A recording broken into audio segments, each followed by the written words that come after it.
Life of a Mayfly, a poet you may know, Erika Haygood. This week is so interesting. We find salvation on the stage. We find healing on the stage. Being here to perform with you is my own healing. It's been a difficult week. My significant other suffered very interesting and unexpected sickness, and so we've spent most of this week in and out of the hospital. It's in those kind of moments that you learn the frailty of life, but if anything, to take one day at a time and to thank God for the blessing of that day. And so I count it a blessing to be here and to be sharing this poem with you. But this comes from a story that he told me, true story about one of his friends from high school called Cassandra.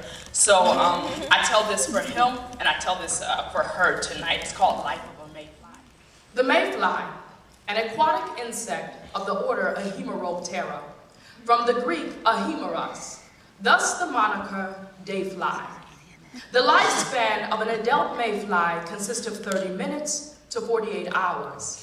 With only seconds before its demise, the mayfly reproduces after mating in mid-flight. It is either by cruel irony or sheer poeticism that the mayfly often dies cradling life. The doctor could have just placed caution tape around her body. He could have saved a lot of time if he had only thought to call the morgue before he drew the white chalk outlines on an x-ray of her wound. Instead, he spent close to 2 hours describing both the growth of a lump of tissue in her belly and the small cancerous mass below, as if they were bonded in some co-conspiracy against her body, plotting like two felonious punks locked behind the bars of her ribcage. He described it like they went there fuming and fighting in a desperate attempt to escape, and had finally decided that the only way out was to burn the whole thing down. Note to self, should you ever find you are at war with your body, assume you will have to destroy parts of yourself in order to preserve yourself. If such is the case, do not hesitate. Point the barrel at your belly, aim and shoot.